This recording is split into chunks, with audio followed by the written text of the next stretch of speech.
What up, what up, what up, what up, what up? It's your boy T. Hey, it's your man B. You on the ride up. Hey. Season 2, episode 7. We here. And we got a special guest that's stepped away to take a little break. I don't know if she's doing a T Brooks, but she'll be back, and we'll get her opinion on one of the topics that we're going to get into. It is absolutely a thing. It's absolutely a thing. It's not a thing. Still quarantined. Yeah, still we kind of sort of quarantined. I'm back to every day at work, so it's not quarantine for real. But you know, life of an essential personnel. You know, salute to you. Yeah, all right. Man, they got. I don't know, bro. We're not gonna stay on this, but fam, they did this so stupid, and like, who was they? The government, everybody, state, local, the man, yeah, state, local, fed, and we can go to each one step level and say what they did stupid, but an ice cream shop is not essential. Like, shut the fuck up. That is not essential, fam. Did they open it up? Fam, there's people standing in line for ice cream right now, bro. It's 54 degrees outside. Secondly, in May 20th, that's weird, but whatever. I thought about that too the other day. I came on to take some trash out. I'm like, man, it's cool as a bitch out here. It's fucking May. What the fuck is going on? But, you know, Fact. Didn't really have a winner, so. And then, so that's just one in a million things that I was like, yeah, why is that an essential business? Because it's technically food? Dumb, stupid, whatever. It's crazy. Let's move on. All right, so let's tell them what we need to do. Why is the beach essential? Right, exactly. Let's tell them what we need them to do. For healing. Follow our Twitter. It's OTRU_. IG on the ride up. Facebook on the ride up. What's the YouTube, brother? Or you can, bro, I don't understand this. Give them the link tree, baby. Just go and listen. You going out link tree, and all that's laid out for you. Hold on. What's the link tree? I can't. Right? I can look it up with LINKTR.EE/OTRU. And it's going to have all of our platforms, our YouTube, our Facebook, our Instagram, our Anchor, our Apple, our Google. Gotcha. It even got my home address if you want that work. Hey, listen, I had to find some way to be essential. I feel you. I had not planned on doing that. But yeah, man, this pandemic is crazy. But I wanted to get to something real quick first before we got into the topics that we had. Oh, I wanted to get into your thoughts on episode 6, or is it episode 6? Because the In Your Water episode, Kevin Jolly's Coach Jolly's interview and the documentary. I was distracted while the interview was going, and then I had some technical difficulties after the show process. So with my phone battery, whatever. I'm at 17% now, but whatever. How'd you feel about how that worked out? You know what I mean? Like, I'm gonna just interview you real quick. I'm going to give you an answer to that because I didn't know you was going to come with that. But before we do that, okay. You know how we always big on, I'm saying, we about humanity and about making sure that we show love and care to everyone. So before we jump into it, you know what I'm saying? We didn't get a chance to say rest in peace to Little Richard, Andre Harrell, but I want to give a moment of silence for Shad Gaspard, former WWE wrestler, who was at the beach with his kid, and some tidal waves came, washed them away. rescuers came, and because they were so far out, they couldn't save them both at the same time. So he was like, "Hey, save my son, and then come and get me." But by the time they came back to get Shad, it was already too late, and he was already lost. So That's a sad story, the bro. wrestling world, I know not everybody is big wrestling fans. I am.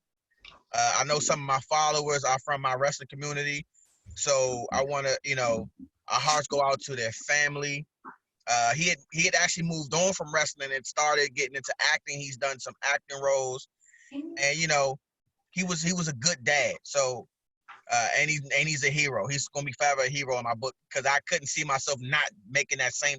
Like, it's not even a question. Like, he shouldn't be No. considered a hero, but like, you never want to bury a kid, and at least at this point he won't have that problem, because he, what I'm saying, sacrificed his life for his child. So Yeah, rest in man. peace to Shad Gaskell. I saw this story and I was man, it's tragic to have to even make that decision for your son, because your son's gonna live on without you, even though he's gonna be proud of you. When he gets older, it's just a tough thing to have to happen, man.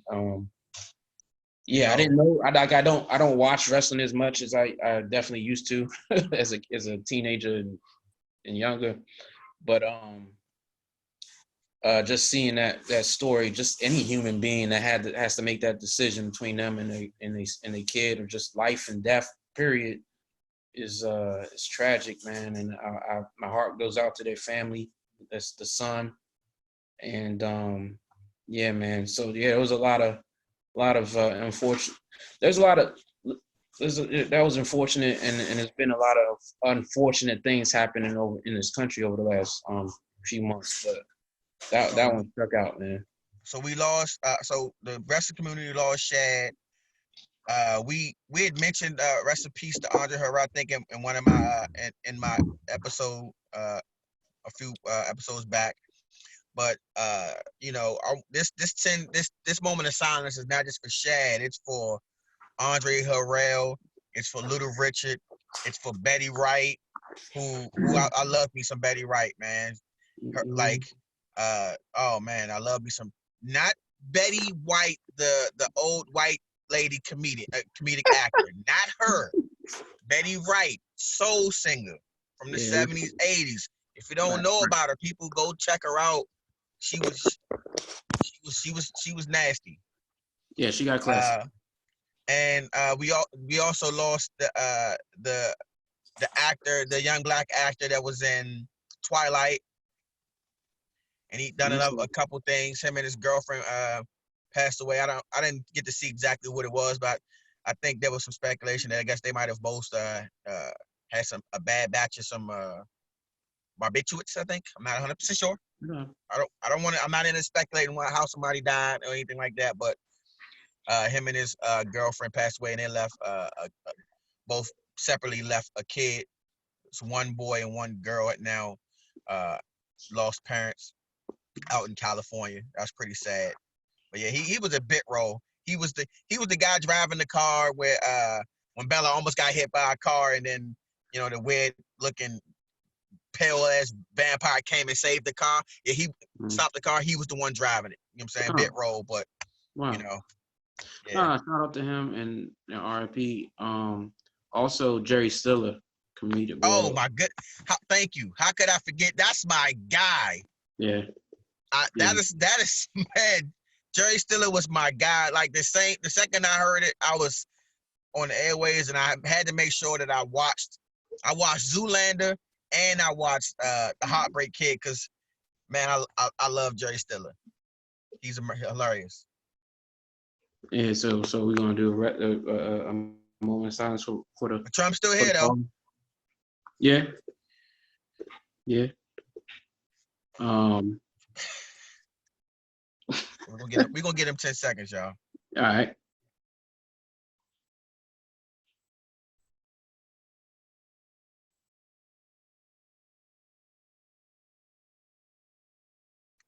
Rest in peace.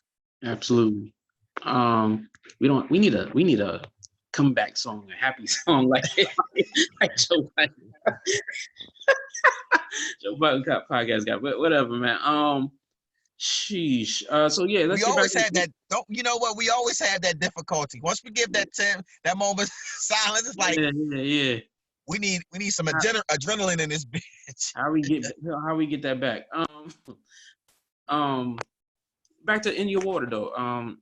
Well, I'm gonna get my thoughts because I wanted to ask some questions, but I didn't really get a chance to. Just from the simple fact that when we were in how we was recording and the phone was fucked up. But shout out to Coach Wiley, Coach Kevin, and you getting that interview for real, man. He spoke on a lot of things. One of the bigger things that I don't think I probably promoted or correctly or got out there as good as I think we could. We're still working that one because it hasn't even hit the cook up yet. Was his opinion on Delonte West, and that part of the segment that was interesting to me. His thoughts on Chris McCray and how good he thought Chris McCray is, and then he got to the NBA, he got to the college. He was a Terp, obviously. He bounced around the NBA. That's what's crazy. Like he was so good in high school, and then in college he was good, and then he bounced around. Like how good are the rest of the guys that stick? You know what I mean? Like that thought process has to goes in my head all the time. So what I took from him being closer to those situations, comparing notes, what I got from that is, something we already knew. We already know that there's politics, and even though he didn't use the word politics, that's exactly what it is.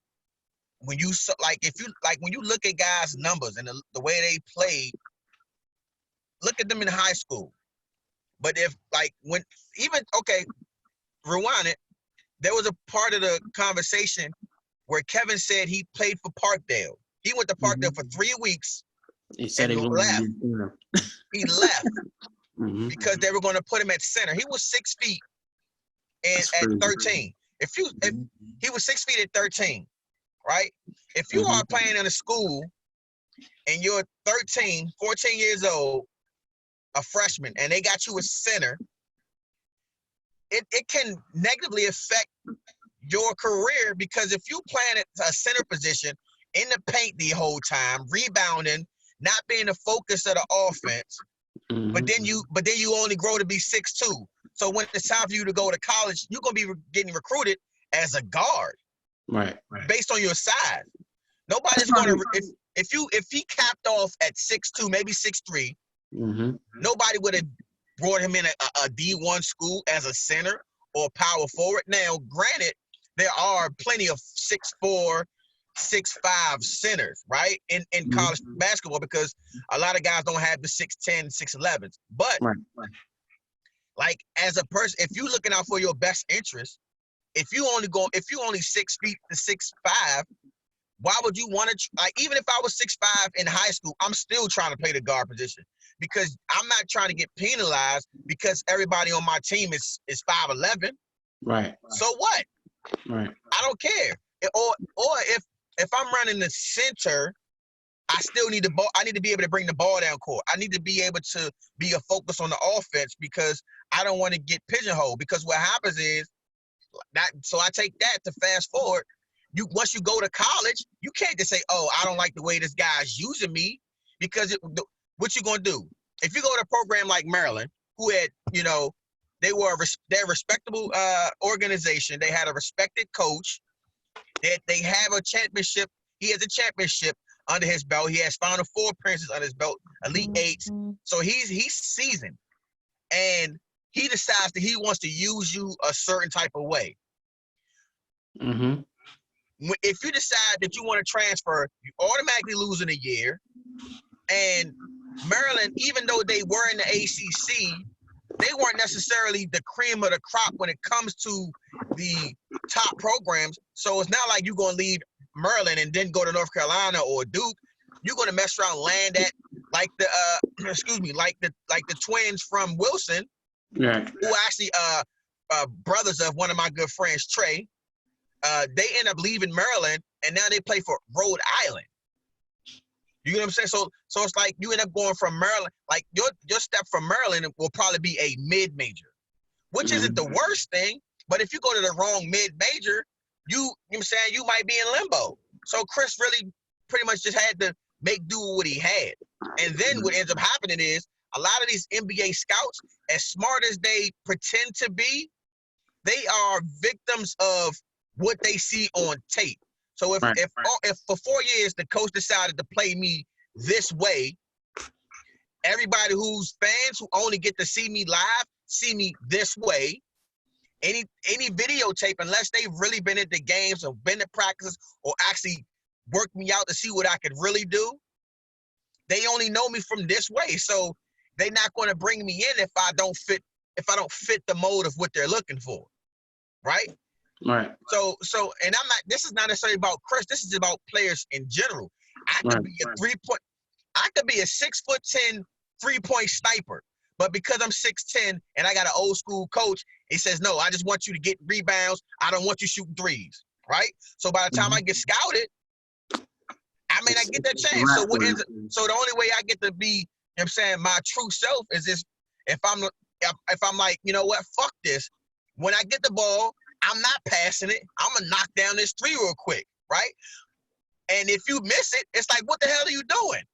But you ain't warmed up for shooting, right? You can't like, not everybody can just come down and just off the nothing just knock down that first three. So if you're a big man, you feel like you can shoot the three, and you brick it, and it's out of the context of the playbook, you gonna get villainized for it. Everybody's gonna be like, hey, what are you doing? Why is he shooting threes? He's selfish. He jacking. Meanwhile, they don't know that in practice, that's all he do. And his whole team, all his teammates is like, yeah, that's what's up, except for that one guy who had to play call for him. Right? So now you that's how you get bad images, because you got these people who set these narratives. So that's how you get guys who are extremely talented but don't necessarily make it. Right. Like I'm only talking about the fundamentally skilled, not the guy who can dribble the ball. Oh, I can dribble it real nice. So what? Can you pass? Can you run an offense? Can you get assists? What's your defense? Like, do you need to shoot the ball 30 times to get 20? Like those things come into a play. So that's what I took from him. Like, you know, he was breaking all that down. I definitely want to maybe even get him back on to even talk about like AAU, how AAU has, or you know, those leagues have changed the dynamic of high school basketball, and if like and then not even that, just AAU, but like all these fake paperwork prep schools that have infiltrated high school basketball, that are sponsored by Nike so they can get the top recruit once they, you know what I mean, get into college and try to be one and done and all that type of stuff. So I don't want to talk about that right now, but I definitely want to have that conversation. I think especially for PG, because it's in the water, quote unquote. I think it's a pertinent conversation to have. And we're PG representatives. If you didn't know, we're DC representatives. We you know what I mean, North VA, shout out to them. I never lived there. Oh, my bad. The special guest host has lived in Arlington. So she's a VA girl. No, she's not really a VA girl. She's not a VA. Yes, she is. And VA girl. She's Jai-like. She's Jai-like. And Clinton, because I grew up there too. Well, like I lived there. So you a DMV. That's why we made the term up. Okay. That's what happened. We made the term up just for you. For the record, I use it, but I hate the term. I use it. A lot of people. The only reason I use it is so people can, like, because it's recognized. But I don't like the term. I think. But when you live the term, like, some people live literally like grow up in one place, like you school in one place, learn to drive, Can you go hear it from everywhere in another place. That's been a lot of people's lives, like in this area, because it's so close. If you get two parents that are divorced that you spend time with in two separate places, or even like a grandma, like for me, where you're like living with her for some of your life, or you know, separated for whatever reasons. There's a lot of people like that. Like in Arlington, I knew a lot of people who started school in DC just like I did, and they ended up in Arlington just like I did. That's Everybody from TG. Right. They started like it. Everybody switched, and the people who graduate in DC, a lot of them don't be starting there. Like they'll start in Arlington. Like I know a couple of those. Like Janelle started in Arlington, but went to school. That's because you're from VA. Right. It's on your life. You're from VA. So shout out to everybody. Shout out to all of the DMV, Baltimore. Shout out to Baltimore, but not shout out to Baltimore. Like I mean, like shout out to VA, but not shout out to. We're not shouting out Woodbridge. Like we when I say DMV, I'm talking about Arlington, Alexandria, DC, Maryland, which is PG, part of Montgomery County, and Waldorf. Anything that touches the metro touches, we good. That's what I'm talking about when I'm talking about DMV. So, listen.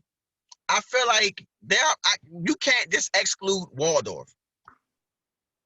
There's a rack of Bama's from DC that's going to Waldorf. That's why you can't exclude it. Because I'm not disrespecting Waldorf. I'm just saying. I didn't say you disrespecting them. I said you can't exclude them. So this is why I said, because our generation, it was half and half. It was like half of us were born in DC, half were born in Maryland, right? But the ones that were born in Maryland, their parents were born in DC. So that if either you was born and lived in DC, or you were raised by somebody who was DC. Right. You know what I'm saying? You know what I'm saying? So it's like your mom's was probably like 2 years removed from DC beforehand. And I think the same thing's for Virginia. And then I think the same thing happened with Waldorf, whereas not a lot of people I think Waldorf was the next evolution from PG. They went from PG to Waldorf. PG to Arlington, Virginia. You go for PG to Montgomery County. Right. So, you know, but I love them all, but everybody's not DMV. No, I don't. I agree with that. I love them all. And listen, if you're not Baltimore, if somebody tells you you're not DMV, it's okay. Yeah, Baltimore. Still Maryland, baby. You still Maryland. Baltimore is their own thing, and shout out to them. Like, you know what I mean? Like, Baltimore is their own place. And nobody has listened, at least not on our anchor stats, has listened from Baltimore. So y'all need to step it up if y'all want. If you want to be part of the DMV, if you want to be part of the DMV, you better start listening on the ride up. Right. This is your pass. This is your en route. We are the plug. I think Quicksilver actually like kicked that conversation back in it. Like I haven't had that, like the DMV, like whether or not it's a good term or whatever. I mean, it comes and goes, but like Quicksilver like hit it, you know, kicked it off on Twitter like a couple weeks ago, and it was like DMV. The reason why DMV came about is because the hip hop scene needed something to, to gather around. Like it needed something to have collective that back in 2008, 2009 when Wale and everybody was really putting on Tabby, and then it grew from there. Fatro, whoever, Proverb, Lyricist, EXO, all of them. Breeze and Ducats, absolutely. My man, CSUG, all that good shit. Yeah, CSUG, come see us.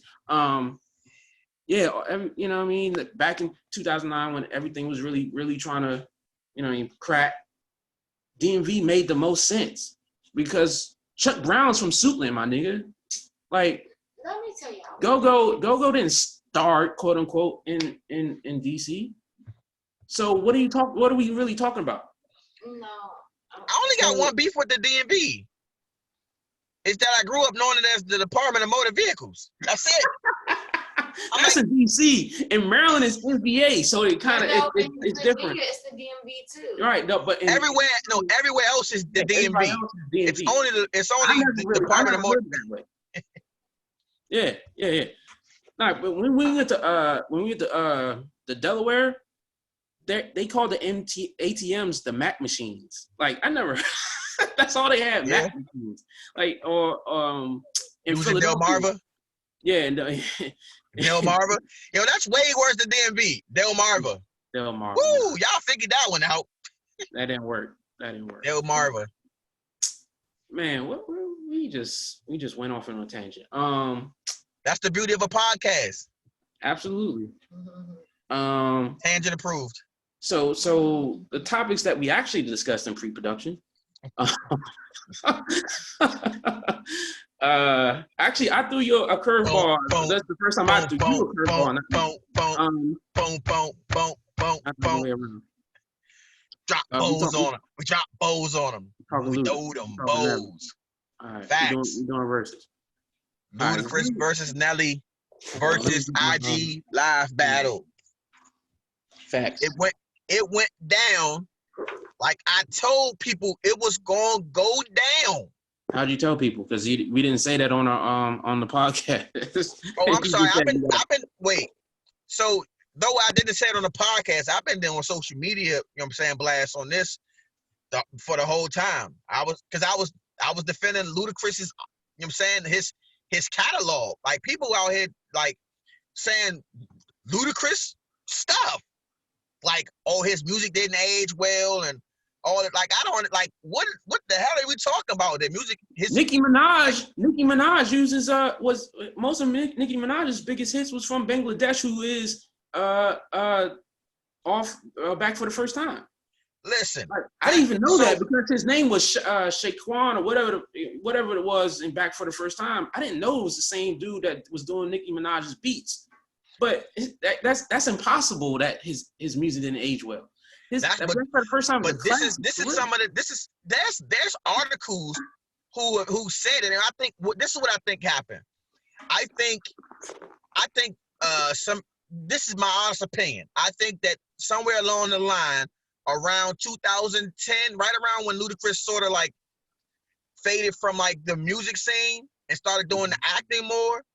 Like right around the time where like Titty Boy had left,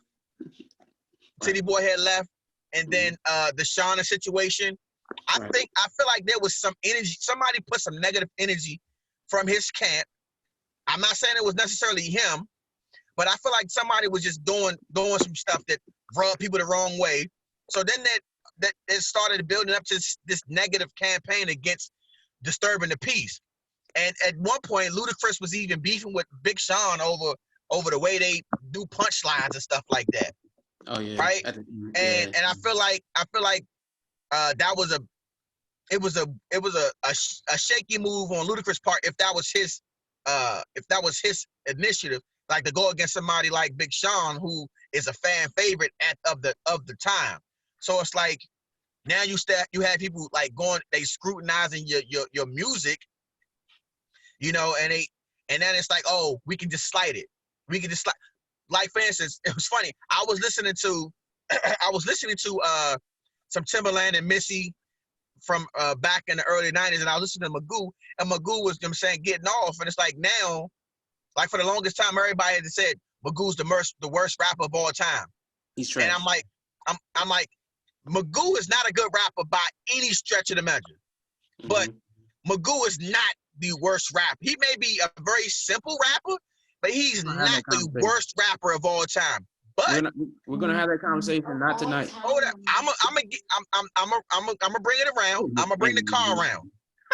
He's not the worst rapper, but it was a narrative that somebody ran with. Nobody contested it, so now it's just the thing that Magoo is the worst rapper of all time. He's probably one of the worst rappers on some of the best beats ever. It may be possible. But what I'm saying is, it's that energy where it's like nobody in Ludacris side is contesting his catalog not aging well. My bad. Right. Wait. On Better Beats. No. There's worse rappers on Better Beats. That was a rumor that just went bad. Like Magoo. Yes. Yes. Something somebody literally ran with. I can name like 3 rappers that are fucking trash that tried it. That are trash. Like, come on, y'all tried it. Hey, listen. You see, I got my crispy brim, like my man Memphis Bleak. So I'm gonna say it like Memphis Bleak. Tread ash. All right, I hear you. Right, we're talking about Luda and Nelly. My bad. That went off course. We're gonna get there. We're going back to it. We're going back to it. Listen. That's gonna happen. So what I'm saying is, to bring it back, it's like the narrative is put out that his music didn't age well. I'm like, okay, y'all gonna find out on this Saturday how it aged. And you know, Nelly, shout out to Nelly. He put on a performance outside of the technical difficulties. They gave a good show. But it was clear that Ludicrous had the better catalog, and the only thing that, even I think for Nelly, the only thing that was sort of giving him the confidence, the fact that Country Grammar did go diamond. Mm-hmm. Listen, I like Nelly, I like Country Grammar. Mm-hmm. I still don't understand how that album went diamond. I don't either. Yo, at the time, Nelly was setting standards and he was setting the trends. So like that Air Force One shit, he was like, that was That before. came after the fact, though. That came afterwards. Country Grammar was way before. But it came after because of the fact that he had that much, like Beyonce. If she does something, no matter what it is, it's gonna top because of the reign that she set for herself. That's how Nelly was in the 90s. Like I get that. It's not that I have a problem with him going diamond. I have a hard time wrapping my brain around. It was a weird phenomenon that he got 10 million. What I have my fam, you were 10 when he dropped. We were 20. Right, that's a difference. 10, he was the biggest thing. That's what I'm saying. We were lit, like elementary school. We're looking at it. And shit. You know what I think it was? I'm gonna tell you what it was. You wanna know what it was? Us. It was the first single, Brian. But you know what this? Here's the thing. Felicia, hold on for a second. Felicia, here's the thing. And Brian can tell you this. Before Nelly came out, I had heard him. Like nobody had known who he was on this read, or I don't know how wide it is, but at least in our area, he hadn't had a radio single yet. And now, because I worked at the music store, I got an advanced single, and I played it. I'm like, yo, this shit is hot. And I told Brian this dude is gonna be the shit, right? And the reason why is because of that first single. And I think it lends to what Felicia's saying. Yeah, Brian, you said she was 10. But if you listen to that first single, the edited version of it, an adult might get that song for a 10-year-old. I'm going down, down, baby, yo, street in a Range Rover, boom, boom. Ready to let it go, shimmy, shimmy, cocoa pop. Talking about a drive-by. It don't matter. That's what I'm saying. Our shit. Me and Felicia used to play that song back to back. Like we love Country Grammar. I feel you. Going down, down, baby, yo, street in a Range Rover, boom, boom. When I was in the living room, ready to let it go, shimmy, shimmy, cocoa pop. Somebody who I just love so much. My father would look at me like, why? Like, why is this your shit? We're just talking about the opening phenomenon of Country Grammar, which it did take over. Okay. When we were 18, 19 years old. If it was taking over for y'all and us and my mom and them was like playing think about that. What it did was, I'm gonna tell you what it did. It's not Hard Knock Life was everywhere, but it didn't get 10 million. Right. That's why I'm saying. No. But listen, Felicia, this is why I'm saying I can't wrap my mind around it going diamond. It's because so many other great albums that were great, they would cap off at like 5. Right. 5. Hard Knock Life is at 5 There's million only right like now. a handful of rap albums that went diamond. Hard Knock Life. Yeah. Hard Knock Life. You gotta understand the difference between Hard Knock Life and Nelly at that time. I definitely understand the difference. I'm not. That's not at the time. I'm just saying Hard Knock Life came before. Either one. Like back then, for both of I'm saying it was just back in the day.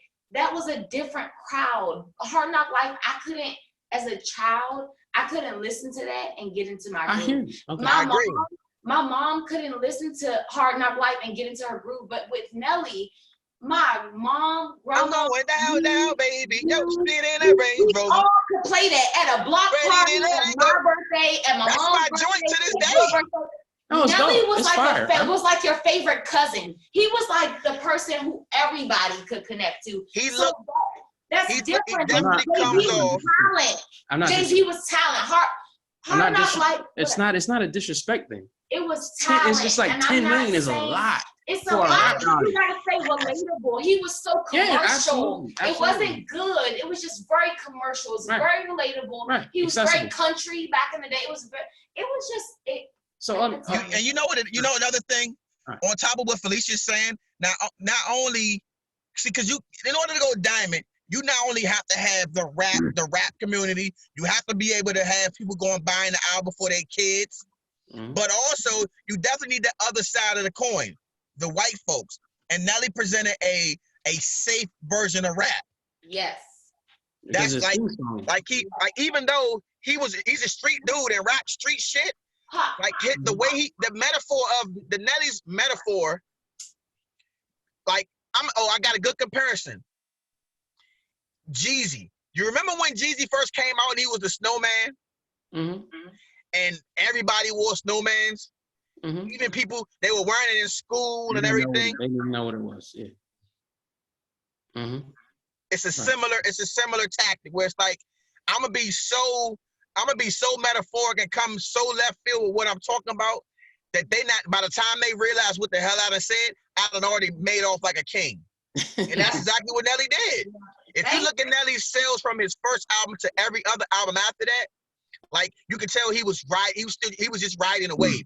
He wasn't building on his success. He was riding on a wave. And there's a difference. Whereas Ludicrous, on the other hand, Ludicrous built on success. He there's no way that he could have rode the success of Fantasy because it was just a fun single. It wasn't I can make my career off making this song. Wait. What's your fantasy though? Let me just say this. What's your fantasy? The greatest uncut radios ever. It was one of the greatest videos ever. That song was a phenomenon. Yeah, absolutely. It was think about it.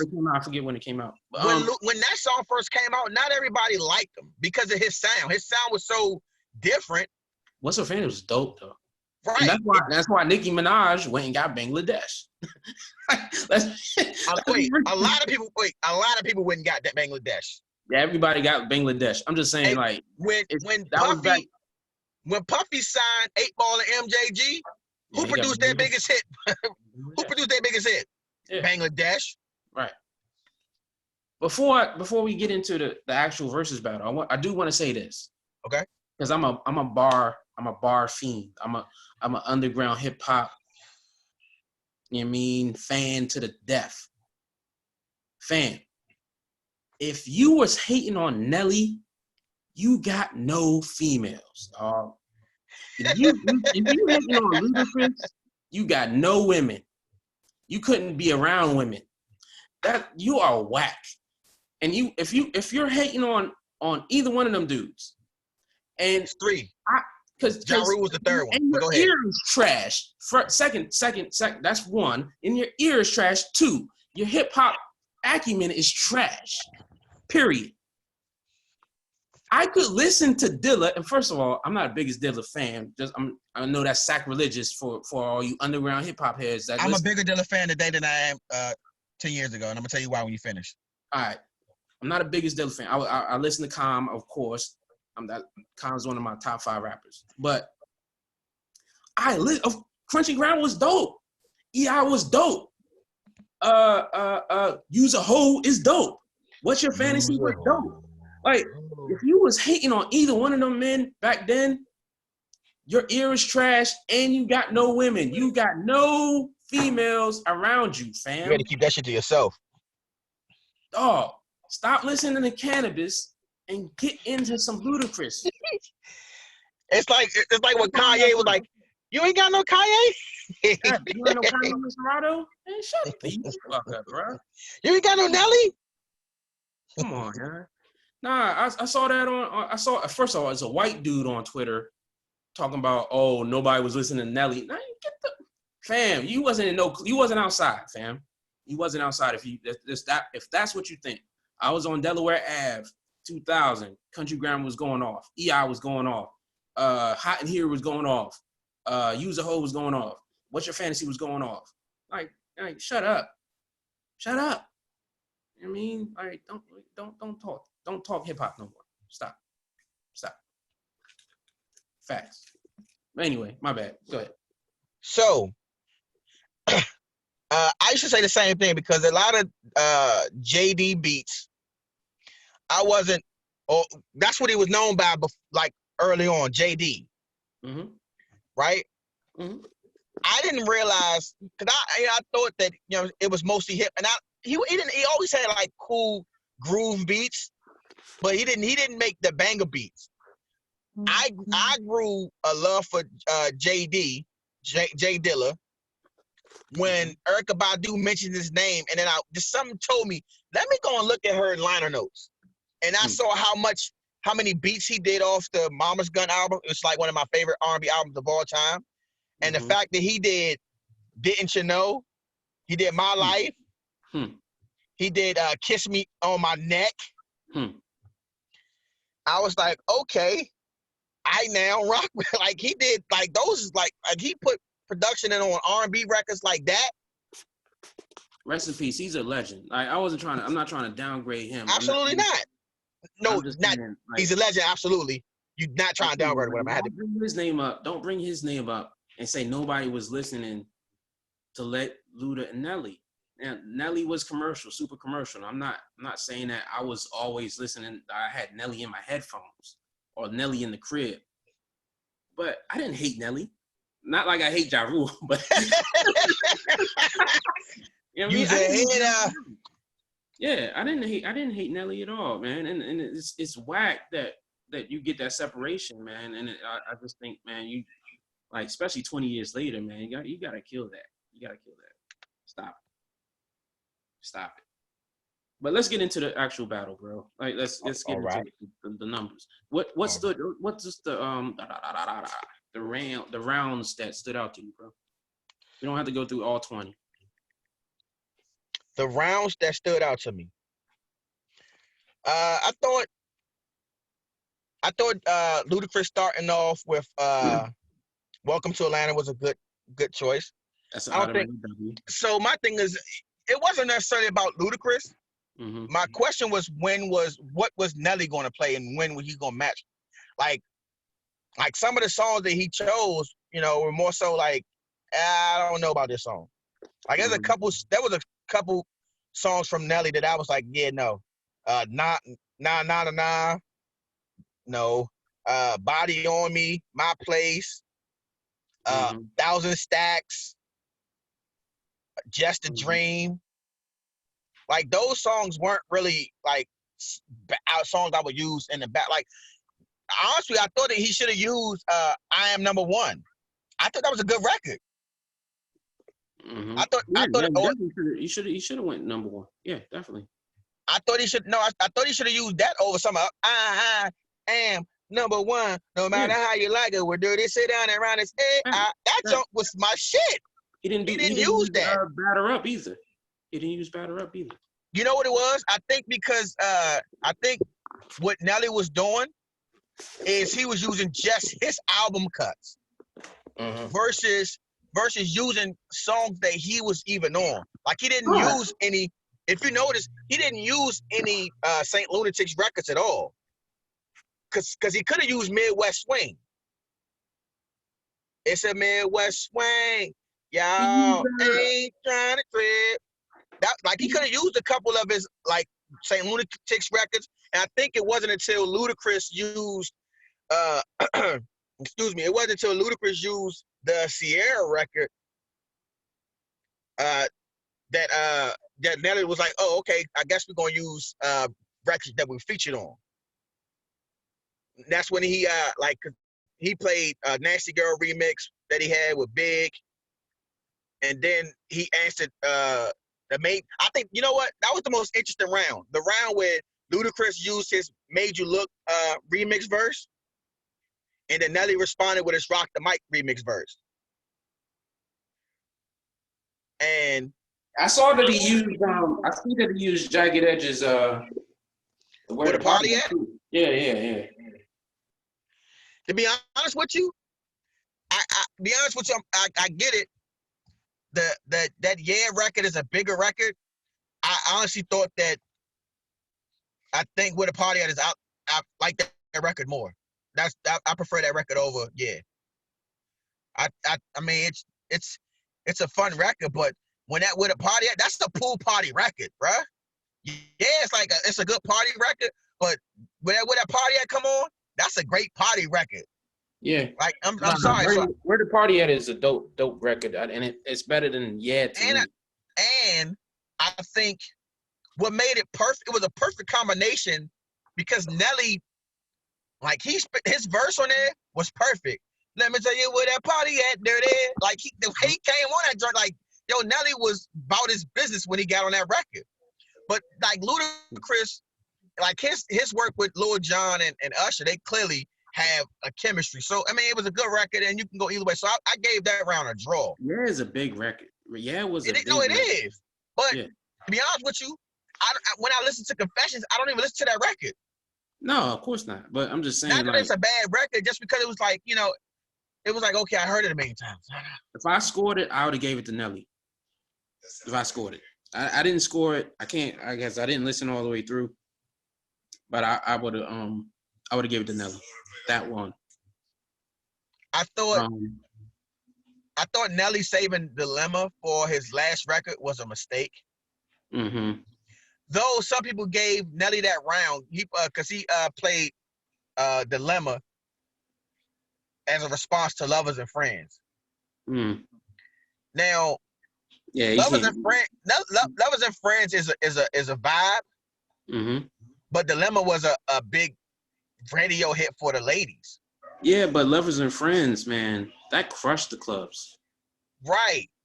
But Dilemma actually had chartable like success though. Yeah, absolutely. And Kelly Rowland was on it, and that's the trick, because if you using chartably success records, then the fans will have heard it more.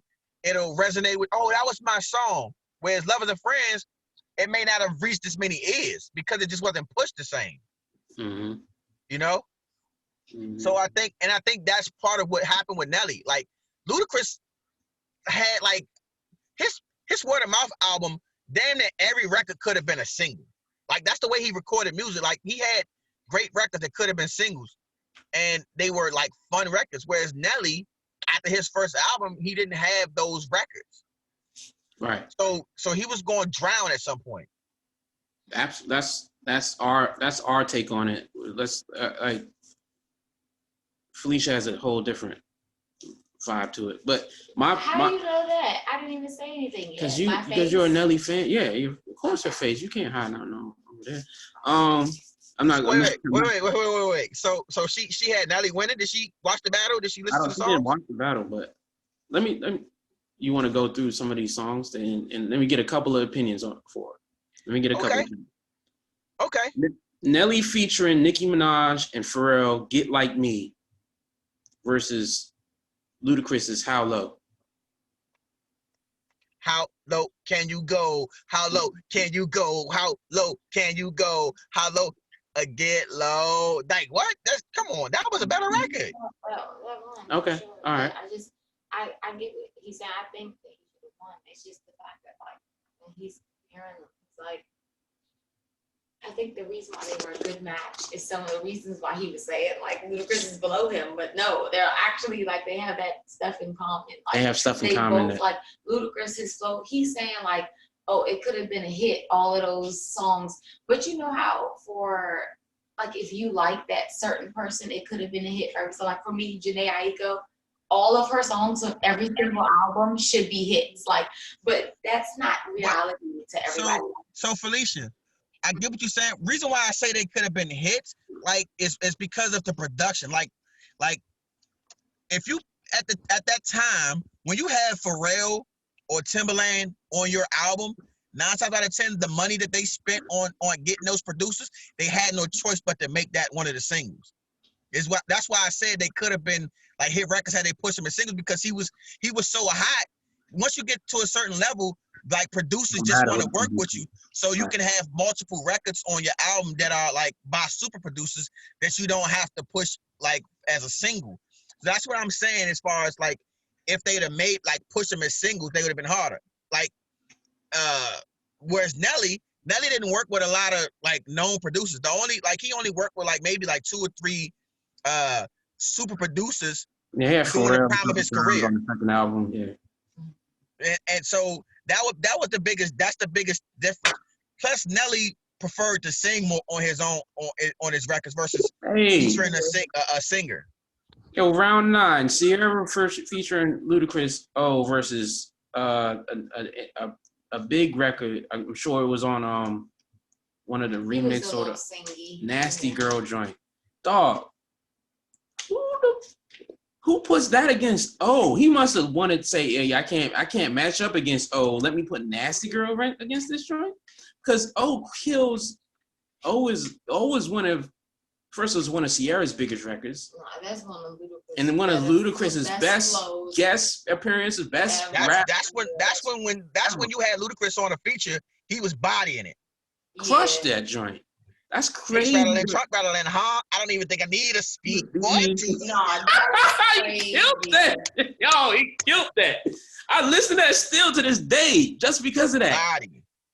Crushed that. If I was Nelly, I probably would have against that. Maybe I would have put something weaker against that, because I knew that was going to be an L regardless. I think, but I just can't. I don't know, man. He had other joints. He could have put Batter Up against that. That's a good record. He could have put number one against that, and it'd been all right.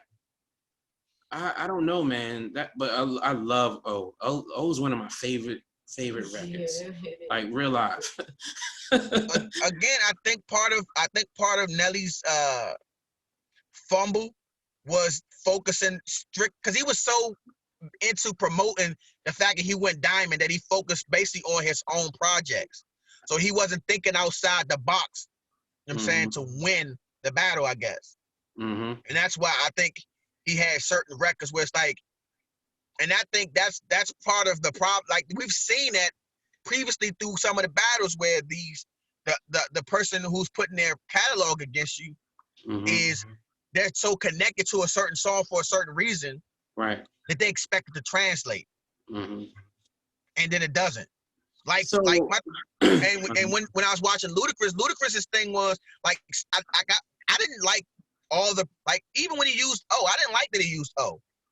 Reason why is because I felt like if I was to use O and I was Ludacris, I wouldn't have played the whole damn song, because we were sitting there waiting, listening to Sierra sing to get to his verse. Whereas I would have at least went through her second verse hook, then my verse, or just her hook and then my verse. Right. Versus, and the thing about it is like, yo, these guys aren't fixing records. I'd be goddamn if I got access to a record. I know you about to battle me. And if I'm a feature, I'm gonna take all the other shit out. I'm gonna just focus on the hook and my verse. I would have played I would have tried to come in midway through Sierra's verse. Why? What? Why? Sierra's a vibe. On that song. She on the hook? You got her on the hook? I'd have her at the midway through her second verse. And all the shit, and hit the chorus, and then hit my verse. But let's get back to the round 6 was I think that's the breaking point of this is both of their initial singles, Country Grammar, and I remember hearing Country Grammar. I definitely gave that round to Nelly. Okay, I gave Country Grammar smashes What's Your Fantasy, smashes it. I was gonna load this up. Country Grammar came out, and I heard it on Russ Parr's show. That was the first time I heard it, and then but What's Your Fantasy on the radio. What's Your Fantasy? The first time I heard that was on BET, the video. In the video, Yo, Dirt Dog. is one of the greatest videos ever. Why is it one of the greatest videos ever, Brian? Because it had it was way before its time. If you would have done that video now, it'd have every IG OnlyFans model in the world. He had them biddies in there. It was crazy. And this, you know, I'm 19 or whatever it was, but I thought, and he was rapping. He was rapping. You know what I mean? Like you don't make that type of record and you're not like rapping. He was, you know what I mean? He had bars. He had bars. And Shauna was crazy. Shauna crushed it. What's the better song? I think What's Your Fantasy is the better song. What's the biggest song? Country Grammar is the biggest song. It was just, I just like what I would have gave it to Nelly. I'm just saying I would have gave it to Nelly too, but I'm a big What's Your Fantasy song, a fan. That song I remember when it came out. I just yeah, that was dope. And I don't know why Nelly would put Country Grammar against that when he could have had a certified win. You have to somewhere else. I think it was like it was in the cards. It was inevitable that if you play What's Your Fantasy, I'm playing Country Grammar, or when you play Country Grammar, I'm playing What's Your Fantasy. Like I think it was inevitable. They both knew that because of the dialogue that was happening. Like they both came in the same year. They was both part of the same rookie class, so to speak. Mm-hmm. And those were their lead singles, their first singles. So it had to be that way. I wouldn't have had it any other way. It makes a lot of sense, but at the same time, I was like, as strategy, it doesn't. But like with the rhyme and reason of it, it does. So what would you play if you were Ludicrous and Nelly plays Country Grammar? You just sacrificing a round, or you taking your chance at winning? I'm doing what's his joint with T-Pain? Chopped and Screwed or something like that. I'm probably it's a good record, but I'm giving that one up. So one way or the other, you would just let that round go. Yeah, absolutely. I got so many other joints. Chopped and Screwed is one. He didn't even play that. Okay, but the flip side was Ludicrous played What's Your Fantasy, and Nelly had to respond. So as Nelly, what do you play? You have to play Country Grammar if you're Nelly. Oh, I mean, if you're Nelly, yeah. And that's exactly what happened. He had he pretty much didn't have any choice but to play this record. Right. No, I hear you. Another one that stands out to me, I want to get Felicia's input on this, was Round 13. I know we're bouncing around, but I like the conversation. We own this. We own the content. Yeah. Grills, Nelly, you remember the Grills? Yeah. Oh, this is a good round. Mm-hmm. It what? What? It real. I used to be singing in the hallway. Versus Stand Up. Kanye West versus Kanye West Ludicrous. Stand up. Mm-hmm. Boom, boom, boom, boom. Stand up. Yeah, when I move, you move. Just like that. I get it. What you think? Grills. Grills? Okay. I gave it to Grills too. Okay. Definitely. You know what? Oh my. Go ahead. But no, go ahead. No, I gave it to Grills, and the only so that sort of goes into another thing what Felicia said earlier about if you were like a fan of that artist, then of course you're gonna think it's a hit or da. And initially, when I hear Stand Up, I'm like, when I move, you move. Like that was my shit. But then I had to remember, like, yo, if I'm a bigger Ludicrous fan than I am Nelly fan, and then I hear Grills and it like get a reaction, I'm like, okay, yeah, this was a bigger record. Mm-hmm. Like it was big. And that shit started a wave. Like, I understand Paul Wall and them had Grills, but when Nelly got that record, yeah, he did. People outside of the South really started getting Grills. Like it came really commercial. All right, I'm gonna say this. I know we used like the last couple times we've talked about which joints they should have played or whatever. Fam, he should have played. Ludacris should have played "Be Alright" with Trina. It's not here. He should have played that somewhere here, whether it's against Air Force Ones, against Shake Your Tail Feather. Why?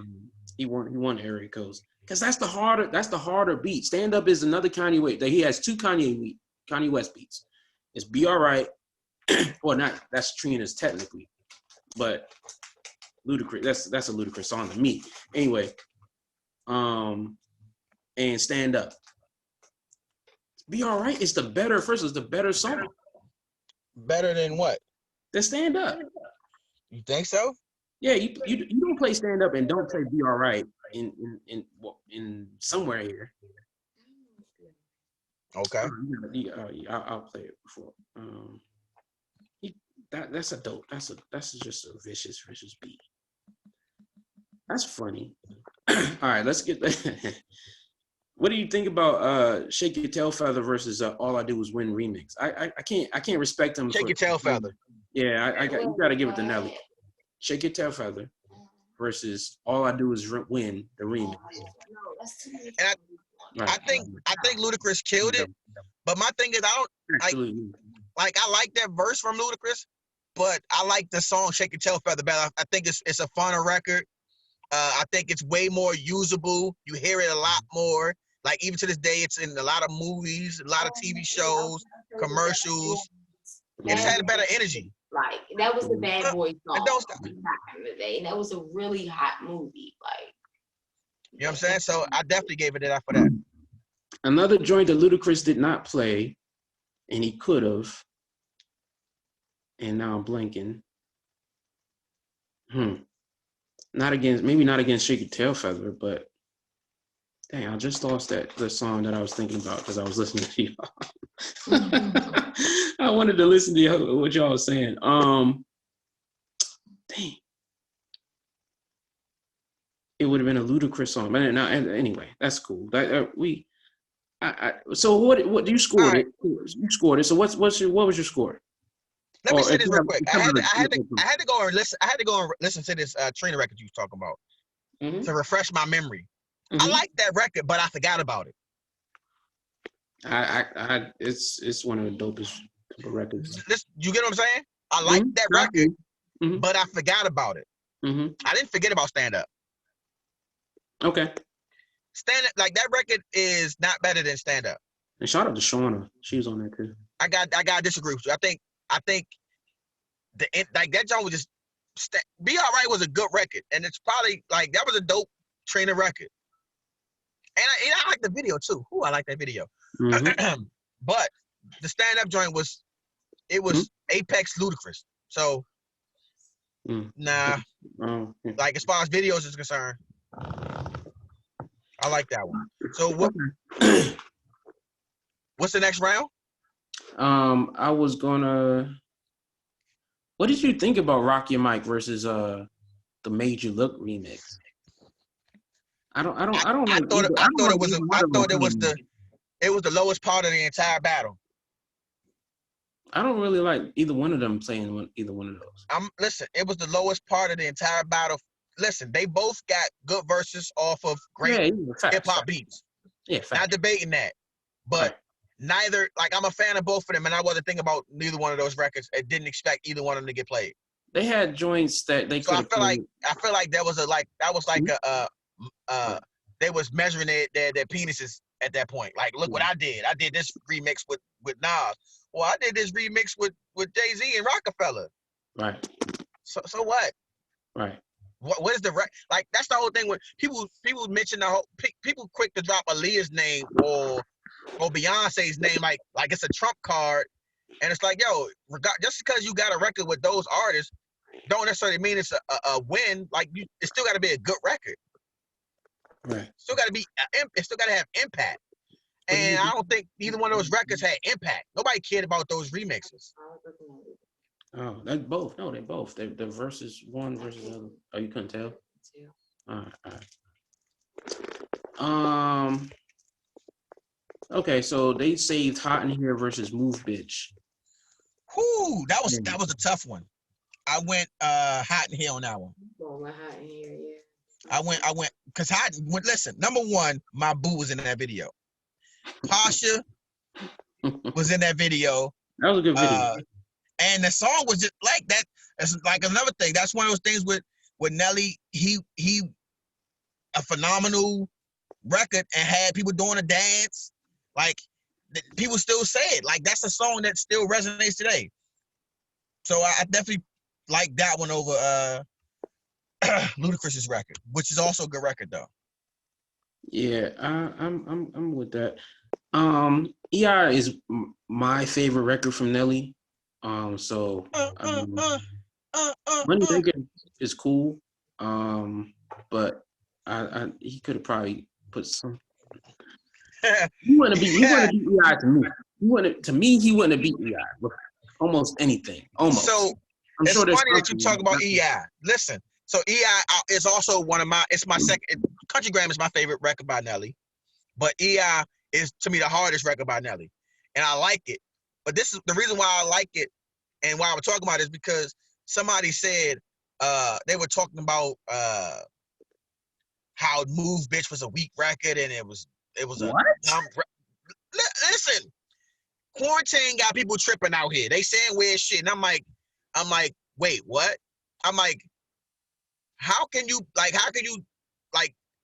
Nelly had a song called EI, and it says Anle, mama, EI, oh. Listen, take the beat out, take the rhythm out, and just read that. How like. Not one of those read it type of. So, of course, that's what we're saying. That's the point. But it's still fire when it's you still fire. So like move, bitch, get out the way, bitch, get out the way, bitch, get out the way. Move, bitch, get out. That shit was hard. Yeah, you elbowing. Yeah, you elbowing people. Oh no, lights out. We about to punch show. Lights out. Fire. I get it. They're both fire, but that's not the same thing. No, of course not. What I was saying, simple lyrics, but like underlay, EI, and those are not even real words. That's different. That's just a vibe. Like that's what I'm saying. That's what I was telling the person. Mm-hmm. If I'm gonna see if I can find it and read exactly what they said about Ludicrous and Move Bitch, and I was like, what? I literally had the "what the fuck are you talking about" face when I read it. Like if "what the fuck is you talking about" had a face, I had it when I read it. I was like, what the fuck is you talking about? I'm like, and then Nelly had EI. That's a fire ass song that don't make no sense. But it's fire, so who gives a fuck? Anle, mama, EI, oh. What's happening now? Then I thought it was a Thundercat. And that video was dope as hell too. Yo, that makes sense. Y'all are tripping. Nelly has some dope videos, man. Like, what does EI stand for? If it makes sense, what does EI stand for? It's like a sound for like. Fuck you. Come here. That's like, what it stands for. It stands for fuck you. No words. Like fuck you. Underlay is what they say to the bull when they're trying to call it, right? So like underlay is like come here, like it's a cat call, but they're just absolutely. What is EI though? That's the vibe. Like using a simple sentence with English words is not the same thing. It's not. It doesn't feel the same for a woman. I'm sorry. It just doesn't come out the same. But Move Bitch isn't about a woman though. If he was gonna say if it was like no. It's a whole different thing. It's like they're two different vibes. It's like get the fuck out the way. Move Bitch is let's like we elbowing we getting you out the way in the but pit. It didn't get like crime mob vibes. Like it wasn't that hard. Not that hard. It's not that hard. But I'm just mention no damn crime mob when we talk about Ludicrous. Huh? Yeah, we know. We're talking. I think as we talking about levels of hardness. Pause. Ludicrous's Move Bitch wasn't hard enough to give like the vibe that y'all are trying to say. I mean, it went there. It went there, but it wasn't all the way there. Like it's not going down in the books. You know what I'm saying? Like it was a cool. Like I get it. Move, get out the way. Like I get it. But he should have. It's not Annie up, but it's there. I feel like either way, I definitely gave it around to Nelly for it though. Bitch, I don't know about that one. Anyway, whatever. I absolutely don't know about that one. Okay, you got it. Ludicrous did not. Oh, dang! I just lost the other song. I had another song that Ludicrous probably could have played, and I just went back up. Oh, B.I. That was a fire joint. And if he was really about that business, he would have played his stomp verse. Where he dissed. No, man. Like, listen, that was cool, but he could have did the Big Crit verse. Oh, the remix with Big Crit was fire. Yeah. And then he wasn't he on the Bone Crusher joint with all them? Yeah. Yeah, man. He had a few remixes if he was gonna play them. Oh, he did. He played a lot, obviously, but excuse me. That he could have got off. But man, it's only 20 songs too. It's not a lot, but then it's a lot, but then it's like it's not for real. Especially for guys like Nelly and Ludacris, in my opinion. What did you have to score? What did you have to score? So we can get my score was I believe it was 15. What? It was 14-6. 14-6. Yeah. Which one? Ludicrous. It was 14-6. Okay. So you had it like a lot of people had it. Okay. Yeah, I gave. I'm gonna tell you exactly the rounds I gave. I gave Nelly the round Tip Drill over Pussy Pop. I gave that to Nelly. Mm-hmm. Country Gram over Fantasy. Mm-hmm. I gave him Where the Party At over Yeah. Mm-hmm. I gave him Grills over Stand Up. Mm-hmm. Excuse me, no, it was correction. It was 13-7. It was 13-7. I counted wrong. Because I also gave him Shake Your Tail Feather over All I Do Is Win, and I gave EI over Moneymaker. Okay. And the thing about it is, I like what Ludacris did for that one. Mm-hmm. Where he played the version with Nelly singing the hook. That was real dope. I thought that was great for the battle, because one of the things I've been talking about is like, I hated that the fact that we got to tear one of the guys down in order to big the one we voting for, this, that, and the third. Mm-hmm. I'm like, yo, I want to be able to celebrate both of them. It's gonna be a winner regardless. We're the ultimate winner, but like I don't want it to be negative energy. I want positivity, and the fact that that showed that they have a working history and a friendship was dope. That he played that version. Mm-hmm. So that's what I like. I like that about it. But yeah. All right, so you said you had a 13-7. I'm not gonna. I didn't watch it live, so I'm not gonna score it. But I would have had Ludacris winning. I'm not gonna score it exactly, but you had you're really into this versus stuff. I'm as well, but what did you had? You working and I'm not. You had a question over the week, and I clapped back a little bit in the private message. So explain what you was talking about, and then we'll go from there. Are you referring to the message that I sent to my man Swiss that they ignore me on? He on his his Simbo lane right now. He's not trying to acknowledge me, right? He's busy right now, so he can't, what I'm saying, respond to my messages when I'm hitting him up no more. And I'm just trying to help out. I'm just trying to be a part of the team. It's all I'm trying to do. You see what I'm saying? It's all I'm trying to do is be part of the team. But anyways, you're referring to the message where I sent to him, where the message read, because I wanted to battle between, I'm like, yo, my next battle I'm pushing is Noriega versus Fat Joe. Mm-hmm. And I said it would be a 10-song battle, but they'll be playing the full record. I'm like, the dialogue between these two beloved hip-hop, excuse me, the dialogue between these two hip-hop figures would be so dope. Tim and Swiss done a great job this far. It would be nice to see them line up 4 battles. 2 on Thursday, 5-song battles. 1 on Friday is a 10-song battle. And then the Saturday battle would be the 20-song battle.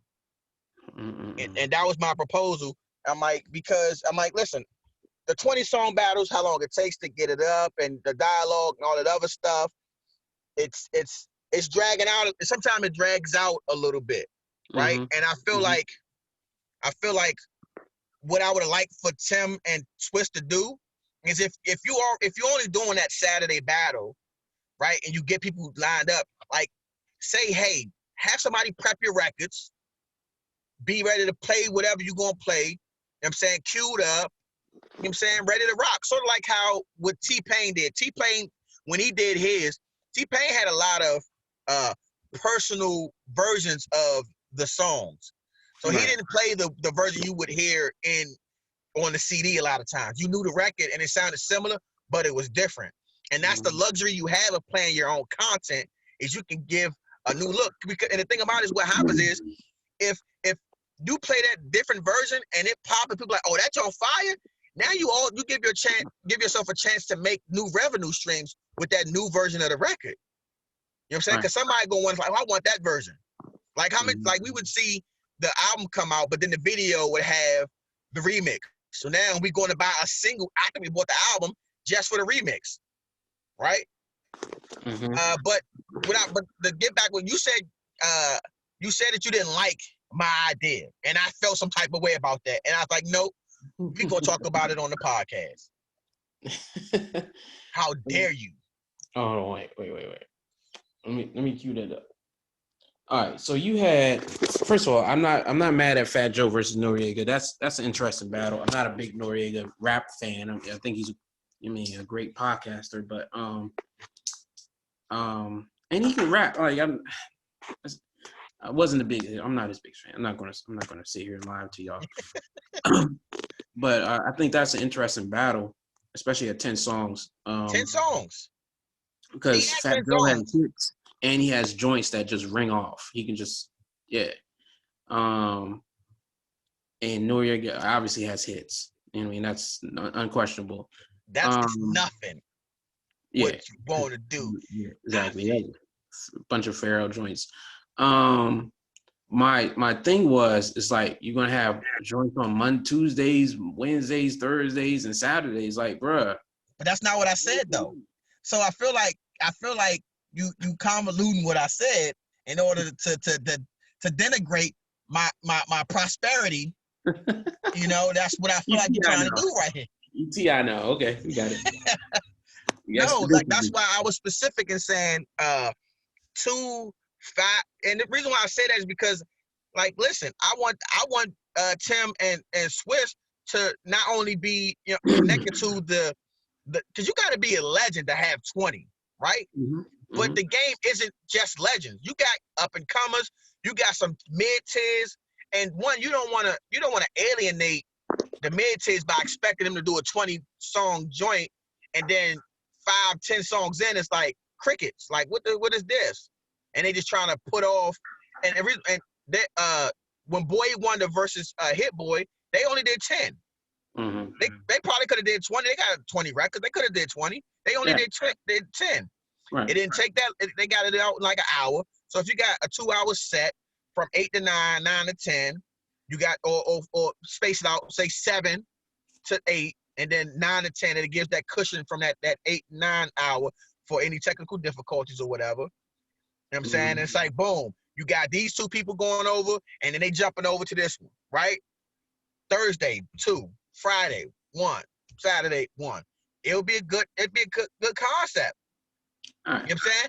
Because what happens is, if you got people who want to watch your battles, but they're not familiar with the artist, they're not going to watch it. You know what I'm saying? Like, for instance, this Saturday, you got Bounty Killer and Beanie Man. If the majority of the people you got watching your battles are hip-hop artists and R&B artists, that doesn't necessarily translate to dancehall. Right? Whereas, I bet they do good numbers. I'm not going to say I'm not debating. They will do good numbers because of that clearly has a lane too. Ring off. Both of their names are pretty big or iconic names in that dance hall world, and Beanie crosses over. So it's kind of it's right. Beanie crosses over. Bounty Hunter doesn't cross over. Not like that. No. Not like that. So obviously, a lot of people know who Bounty Killer is. I'm not absolutely. Listen, Bounty Killer is nasty. And to be honest with you, I think Bounty Killer is way harder than Beanie Man on his records. But I'm not knocking that battle at all. What I'm saying is they could have had let's for instance, that Beanie Man and Bounty Killer. Maybe not everybody knows Bounty Killer, right? Maybe not everybody knows Beanie Man. So you could have been like, hey, Friday is the undercard. It'd have been Sean Paul versus somebody else. Mm-hmm. You know what I'm saying? Or it could have been something other than that. Right. Earlier in the week. So that's all I'm saying. So Felicia agrees with you. So I just want to get her, let her get her opinion off of what I was saying was, I think they should have verses as WrestleMania versus, so it's be once a year. It's the, you know what I mean? It's one of the. You mean after the pandemic is over? Yeah, after the pandemic is over. It should be something big once a year. And I'm saying, like, if you make it once a week, like after, like I say, after the, or even like more than once a week, you're basically making it like a Raw, like a Monday Night Raw, like the weekly show. And what she said is something like you're saying, like some of the I don't want to call them lower tier, or the less popular artists, like you match up, you know what I mean? People like artists with like artists, and you can get that off once a week. Yeah, I'm sorry. Or not even less talented, but less experienced. Yeah, less experienced. That's how you do the tiers, because there is a hierarchy, you know? Yep. And the hierarchy can be, so it's not unfair based off of opinions. It can be experience and the amount of product they even have to compare to somebody else that's their peer, you know, or considered their peer. Mm-hmm. Yeah, I agree. There's definitely tiers. The skill level isn't the tier. The tier is the product. If you don't have the product, then we're not on the same level. Like Beyonce got 1 million hits. You know, like Jhené Aiko is a great artist, but you can't put her up against Beyonce's catalog. You just can't. Because she don't have the catalog to go up against her.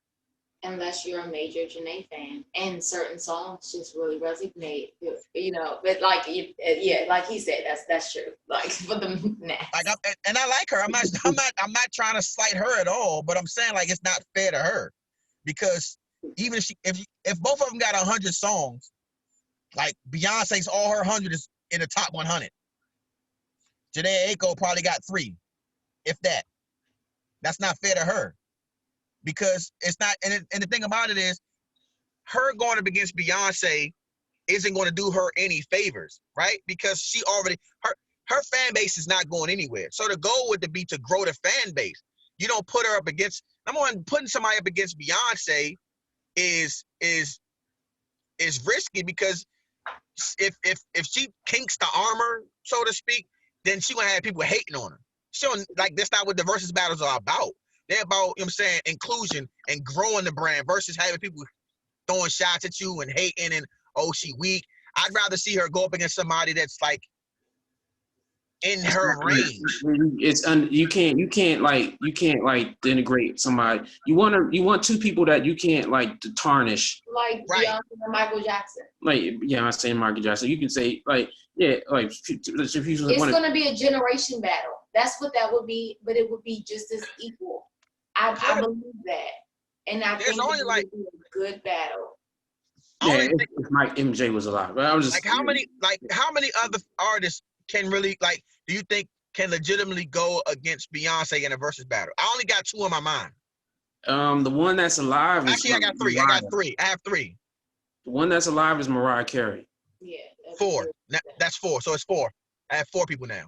Because I want to think of Mariah.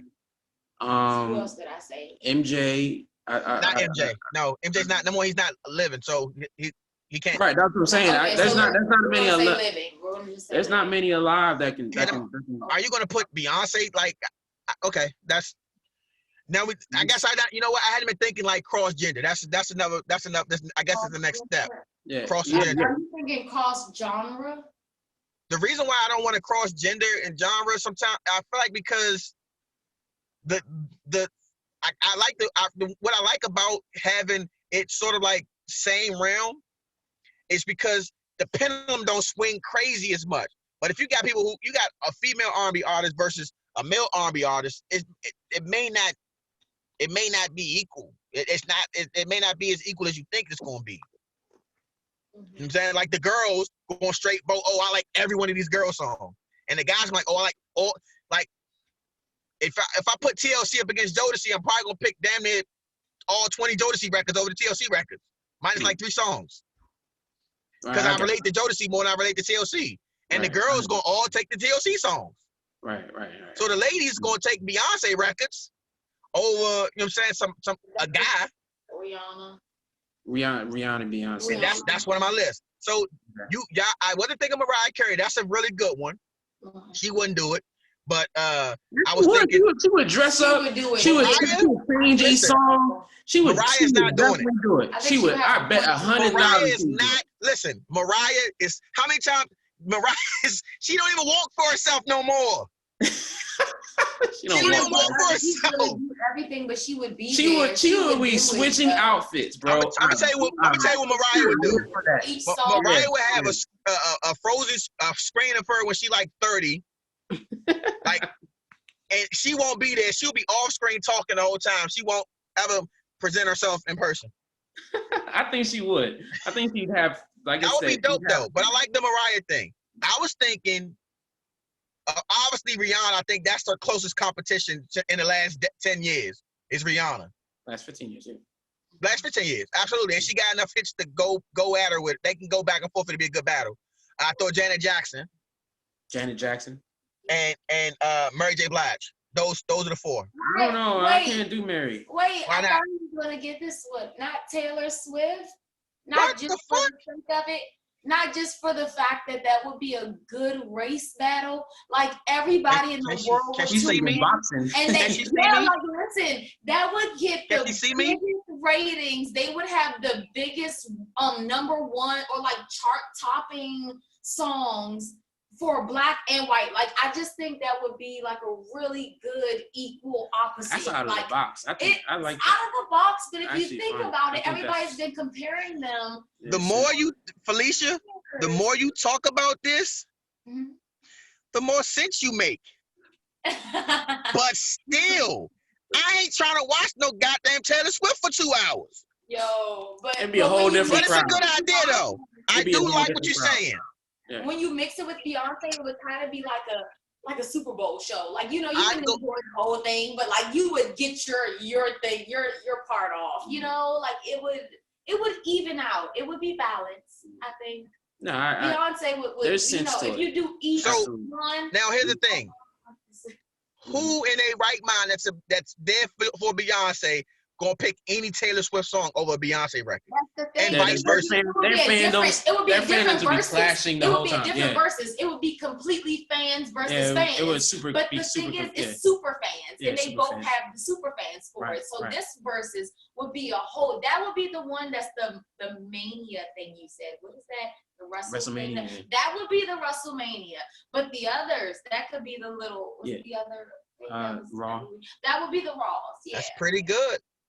It's pretty good.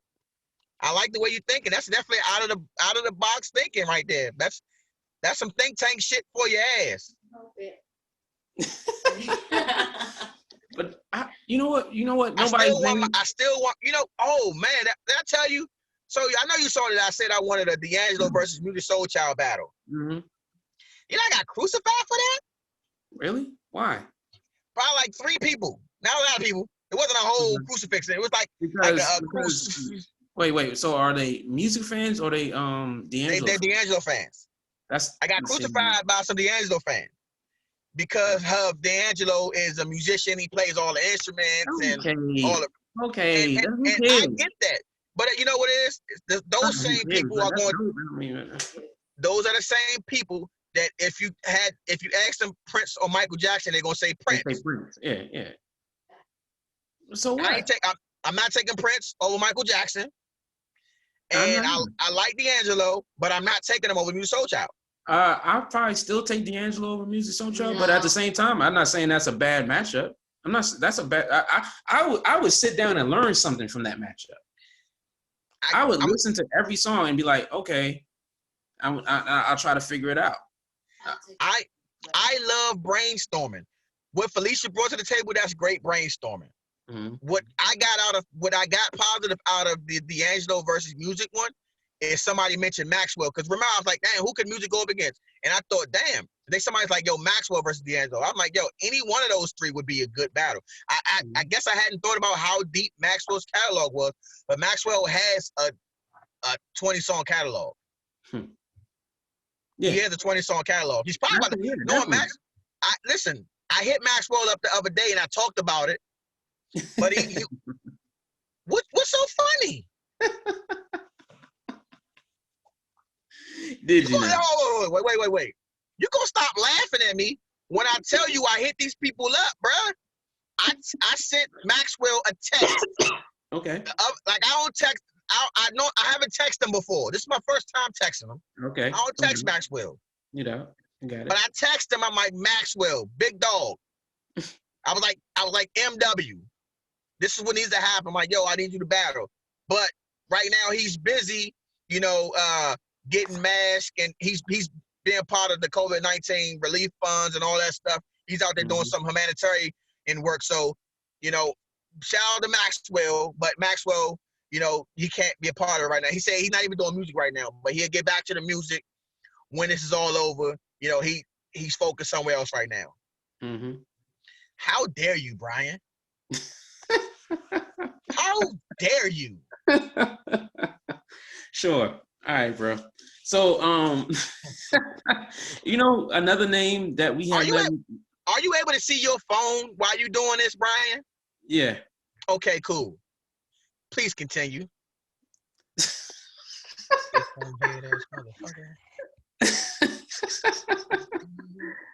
One name that we haven't, I mean, me and Felicia have gone back and forth for a couple names. She didn't pull that Taylor Swift out on me. That's funny. It was off the top of her head. It sounded like it came to her out of nowhere. That's what I like. She came out of there. That was a new one. But one name that we haven't discussed that has hits, and I would love to see somebody go against him, is Bruno Mars. Bruno Mars. Who you going? He's only allowed to go against Jason. I just thought of Bruno Mars. He's only allowed to go up against Justin Timberlake. He's not allowed to go up against anybody else but Justin Timberlake. Miguel has Bruno hits. Mars versus Miguel. That's interesting. Nah, Miguel can go against Trey Songz. That'd be, you know what, the weekend? Miguel can go against Trey Songz. Miguel versus Bruno Trey Mars. Bruno Mars, he can go against Justin Timberlake. He can go against Robin Thicke. He can go against Ed Sheeran. He can go against John B. No, not Ed Sheeran, but the other one. He can go up against George Michael's passed away. Give me another one that he can go up against. I just had somebody in my brain. It just went out. Yeah, I mean, I think that'd be a fun exercise there. What you I just want to throw it there. Okay. Can we just do 50 Cent and Ja Rule? Y'all don't think musically that 50 would be Cent a versus good Ja Rule? battle? Like, that would be a good battle. Like, if they could sit on there and like they would. 50 Cent but that would be great. would be threatening his life in the first like 30 seconds. Great though. Like, I would love it. It'd be great. I would watch the whole thing. Just music-wise. I'm not a big Ja Rule fan, so you're not gonna get me to say that there's 20 songs I want to listen to. The song, the hits though. We talking about just the hits. Yeah, like, I'm not. You didn't like him back then? They're cool. No, I didn't like them. I didn't like T. What? How do I feel about Ja Rule back in 2000? You never liked Ja Rule. You've always been a Ja Rule hater. Okay, I understand that. So, I was when 50 Cent came out. I'm a big Get Rich Die Trying fan. Me too. I got suspended off that album. Reciting. But so I don't know. I mean, for the sake of the, just the history of it, that makes a lot of sense. And they both have hits, of course. They have, multiple hits, but I just don't. I like to hear 50 Cent versus somebody that does what 50 Cent does, and Ja Rule stopped doing what 50 Cent does in like 98. So Ja Rule has a better catalog. Yeah, I mean. Yeah. Yeah, I mean he has three. He has 3 albums versus three. I mean Renny Vecchi. Hits can still like compete. Like I think. Yeah, true. Yeah. And then he can play.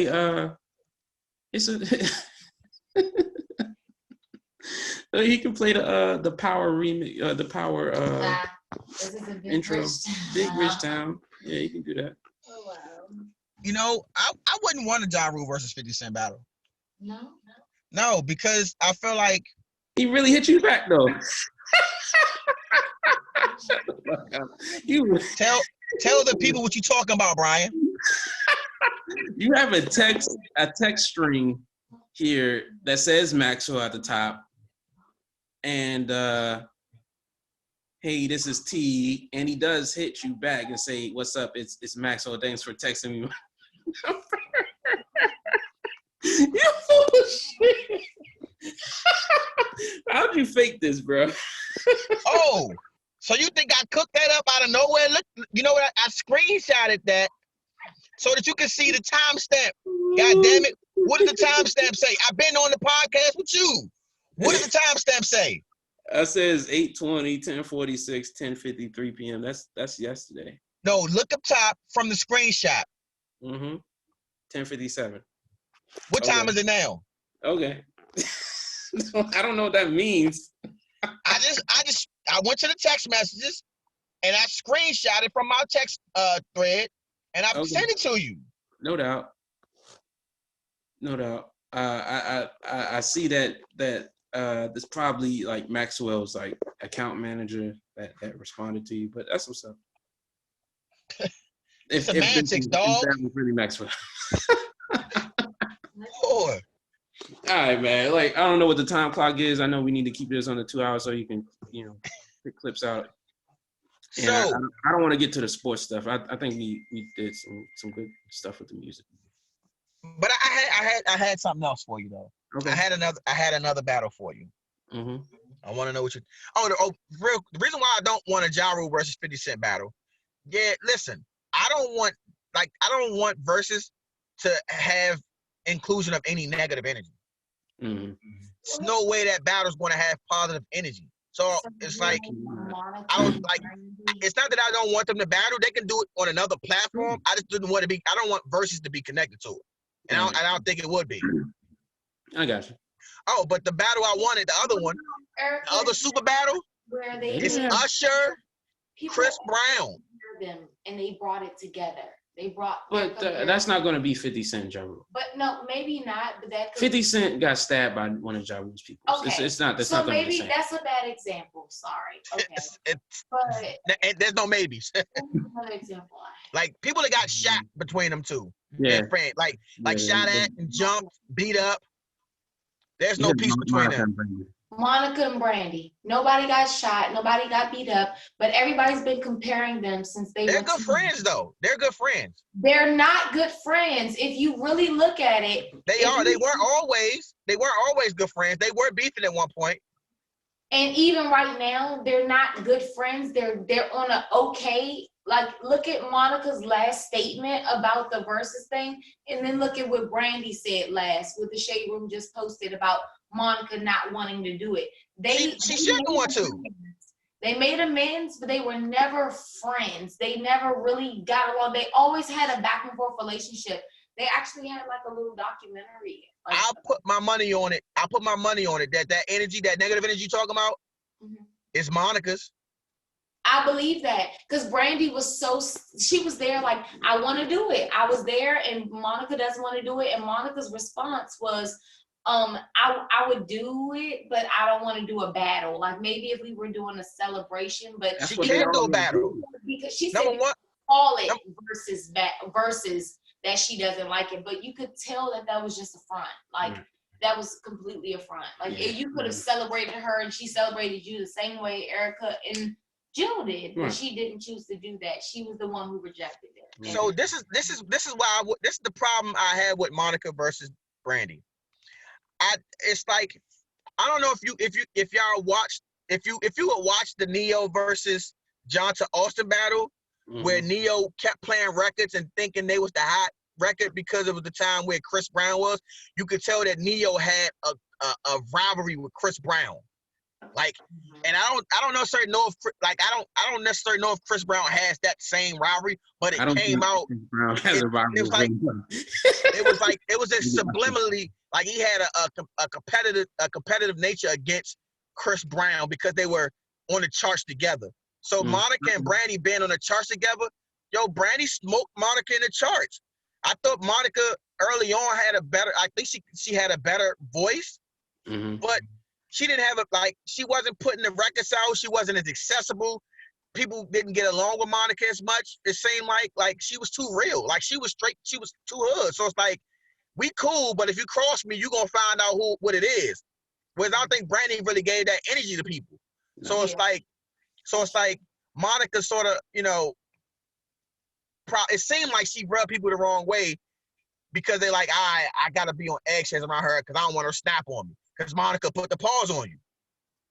And she did several occasions put the pause on people, including Brandy. That's true. When they had them on tour together, she put the pause on Brandy. Wow. You know how he said they were on the charts together?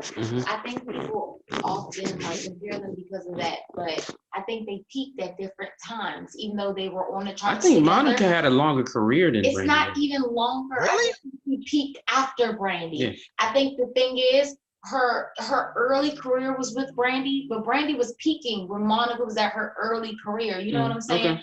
Brandy was like the Cinderella with Whitney Houston. She was everywhere. She was like the poster girl for like R&B black girls.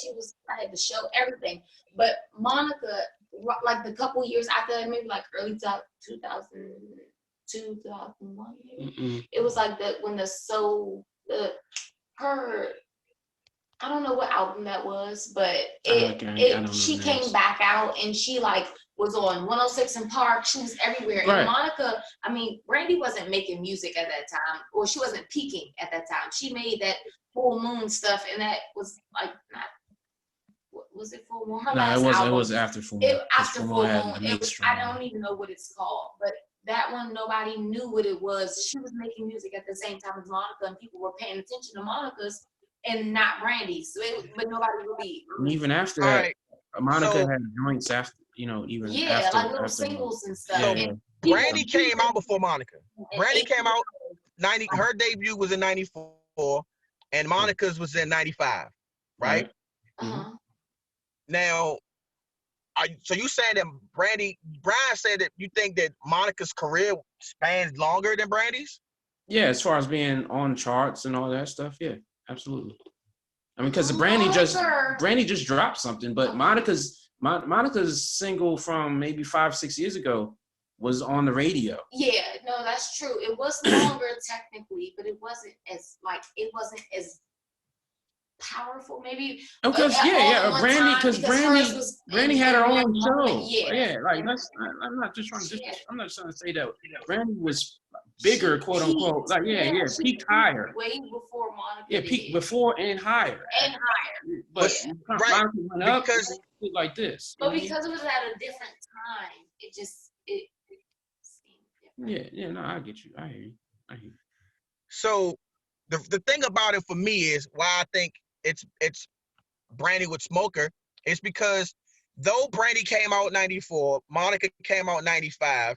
Like when Brandy had I think her last hit off that first album was the Broken Hearted record with Boyz II Men. Great record. Then Monica came out with the Miss Thing album, and she had Don't Take It Personal, and that was a good record too. But when they both came with albums in 98 for that, when they pushed that The Boy Is Mine song, and that Monica, I think that's what started the rivalry because they both had that song. It was on both of their records, but Brandy smoked her in sales. Damn near every song off that album from Brandy was a single. But they started beefing before they decided whose album it would be on, and that's how they ended up putting it on both albums, I thought, at that time.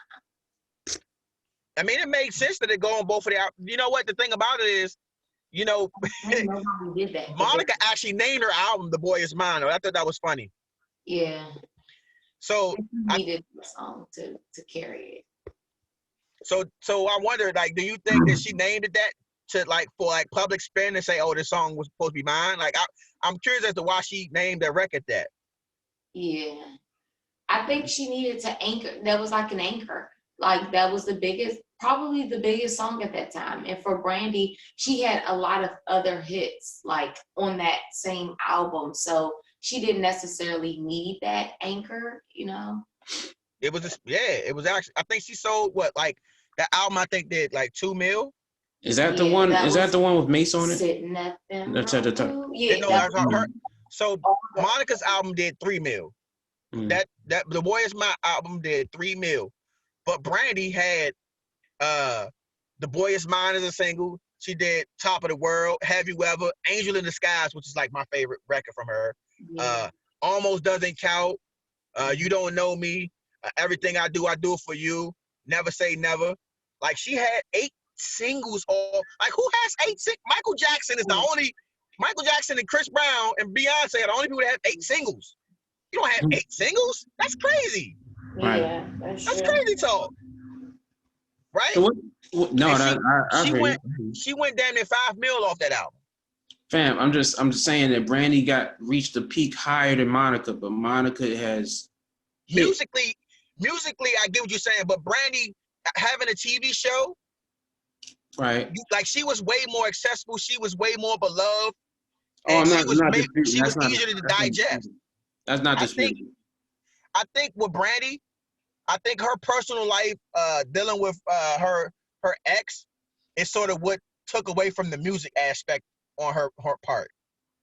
Mm-hmm. You know, people sort of like fell out of love with her because like you think that you this princess, and then you come to find out when you come back out, it's somebody else now. It's like, wait, you've withstood all this up. Like, yo, before you, Brandy, there was somebody else before you. What made you think that you could go, you know what I'm saying, take a hiatus and come back and be just as popping, right? You know, what was the battle that you was trying to bring up before that, though? Chris Brown and Usher. Yeah, no, that's a good battle. I think that would work. That you know what? Because I feel like that's a great battle in the sense that people are like prisoners of the moment. And that's what happens. You got people who are prisoners of the moment. They just focus on how hot Chris Brown is. Now, listen, Chris Brown is my guy. He does a lot of great records. But you don't like You Make Me Wanna, when that record comes on, it's a rap. My Way, when that record comes on, it's a rap. Mm-hmm. Like, Chris Brown got records like that too, but those records, like, it was, come on. Yo, popping. Smash. Yeah. No, there's joints. Chris Brown got joints. Usher got joints that, yeah. Chris Brown's first single, his first record, is that like, does that song still resonate when you hear it? No. It's not a bad record, but it wasn't the best record on the song. It wasn't the best record on the album. His first record was Run It, right? Yeah. Yeah, I mean, that was Poppin' cool. is probably, I would say Poppin' is probably his best song on the album. Yeah, Poppin' is his best, you know, that from that time period. Yeah. Chris, like, now I will say this: My Way isn't Usher's first album though. No. His first album, the Mac only had like 2 singles on it, which one of them I like. But most of his hits would come from his second on up. Yeah. I think a lot of people would like, it would be a great battle, but people I think will focus more so on the Confessions album and think that's all he got. Like, okay. Don't forget about You Got It Bad. Don't forget about Nice and Slow. Felicia's at Burn. Don't forget about those records. That's a Confessions record. That's why I didn't name it. But okay. What I'm saying is, don't forget about these records he got outside of Confessions. It'll be a great battle though. Yeah, I like Chris Brown versus Usher. Usher doesn't really have another equal. Before we wrap this show up, I gotta talk about this one. Because from the DMX Jay-Z battle talk, now Eminem says he want to battle DMX. Yeah. And Snoop mentioned, I think, that he would want to battle Jay-Z. Mm-hmm. And I'm like, I would love for Eminem and DMX to battle. Why you say that? So because DMX would body Eminem in the battle. Yes, he would. And Eminem is a way more lyrical rapper than Eminem. Mm-hmm. But Hi, My Name Is not winning around.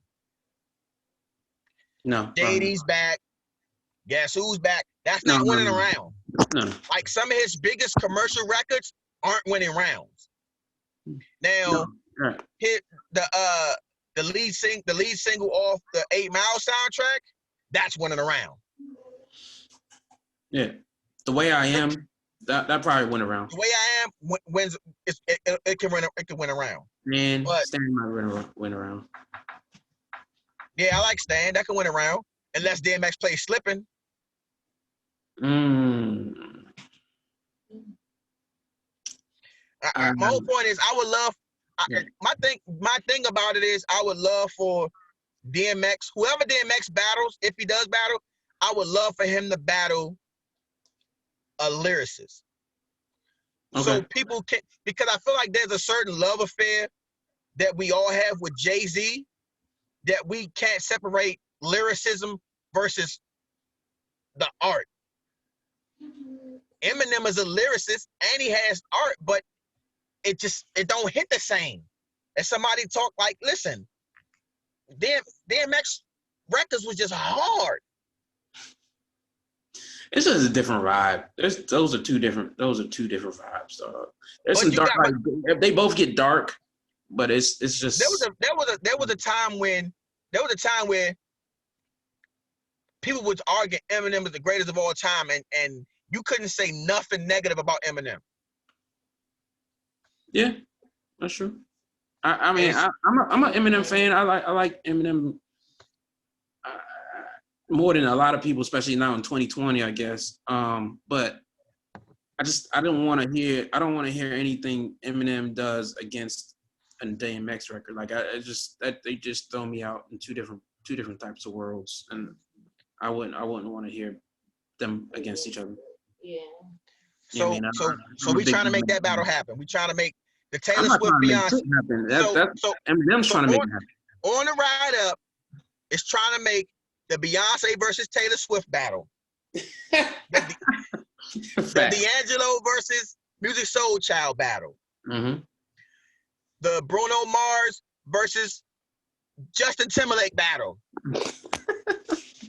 Okay. That would be a perfect battle. Why y'all trying to put him up against Miguel? I don't understand. He got to go against somebody else who's been accused of appropriation. That's who he got to battle. And whoever wins, they get their pass. And guess what? We are. It's gonna be Bruno anyway. So y'all can get rid of this Justin Timberlake guy. I would love that. That'd be dope. Bye, Jason Timberlake. Right. You and your cornrows. He say Jason. You and your cornrows. There's any going away thoughts? Glad to have Felicia on her perspective, because she's definitely a different thinker, to say the least. Yeah. I'll definitely say she's different. I look forward to having more conversations with her. She needs to have her sister on so that she can, sing my praises, since I got a hater who don't think I'm funny. Meanwhile, her sister says I be having them crying, laughing. That's a hell of a swing. Not funny, have them crying and laughing. God damn. She could have been like, I'm alright. She's like, I don't think he's funny. He's not funny. Not funny. All good. He made me chuckle. He made me chuckle once or twice. I don't call that funny. She just says funny, no, goddammit. What are we talking about? I'm funny. Oh man. Parting Shots is on the rollout. Is Scoob is a good Scooby Doo iteration. It's $25 on the video on demand fee. But if I was planning on watching that tonight, actually. Yeah, no, Yes, it's dope. It's worth it. It's like they did good. It's dope. I liked it. That's my favorite character. Always has been. Right, right. Scooby Doo is the guy. Fact. You talking about Scooby? Yeah, Scooby. yeah. Scooby's my man's, absolutely. Yeah, it's her favorite cartoon. So Scooby is my man. I used to love Scooby Doo. BET Plus, it's $5 a month. And it's like there's a free trial, whatever. There's a show called Bruh, and it's only 4 episodes in, but it had a shout out to Big Ja. He's That's my guy. Yeah, that's dope. Damn. Good to me. Okay. To the max. To the max. What happening? Oh yeah, got the yams. Yeah, he got the meats. Yeah, Big Ja is out of that YouTube group, black comedy YouTube is Big Ja. I love Big Ja's content. I love his work ethic. Yeah, he's consistent. I like what he does. Yeah, I like how they all come together too. Like they work together. Him, Jay. I think I've seen Doughboy on a couple of them. Yeah, Jawan Jones. They all work together. Stephanie. Yeah. They have a whole crew to Fernarios. Yeah, he's funny. He's the only one. I'm not even gonna say it. You know what? There's one that I don't think is funny. I think it's corny, but we're not even gonna do it. Only positive vibes. Good vibes. Only positive. Shout out to Big Ja. He's on that joint with Brew. I think Barry Brewer. I think that was the lead guy. But it's a cool show. It's only 4 episodes in, but I mess with that joint. And shout out, yeah, my bad. So on the next episode, mm-hmm. we gonna unpack the fact that the DC has allowed Zack Snyder to put out his version of the Justice League on HBO Max when it rolls out in 2021. So we're gonna talk about that on the next episode. Yeah, we'll talk about it. We got time for that, but yeah, we can get into that because that's interesting. That's an interesting development. And every Monday, 10 a.m., 10 p.m. the Cook Up Radio, baby. Cook Up Radio, and we on every streaming platform that you can think of except Stitcher, and we need y'all to get on board Stitcher. Email Stitcher if y'all. We don't have a fan base for that, but if y'all feel so inclined to email Stitcher, we would appreciate it. They do have us in their little waiting list or whatever, but we on TuneIn, Podbean, Spotify, Google Podcasts, Apple, obviously, Spotify, and Google Music. And shout out to Anchor.fm that's getting our start started. But they Cook Up every 10 a.m. and 10 p.m. every day. Follow us on Facebook. You know what I mean? And a new episode starts on Mondays. And follow us on Facebook, follow us on IG, follow us on Snap. And our link tree is linktr.ee/OTRU. All right. We planned on having merch available for purchase, but the pandemic has delayed it. So it'll be it's up and coming soon. Just not yet. So hold tight on that. Yeah, facts. We'll have that. It might even be sooner than that. But thank you to Felicia, beautiful guest host. Hey, it's a working environment. That's sexual harassment. Yeah. Anytime. Facts. You get sexually harassed all the time. By sexual harassment, he means he eats her butt. Hey, listen, it's on the ride up. One. Everything. Peace. Yeah, everything. He eats everything. Y'all heard that.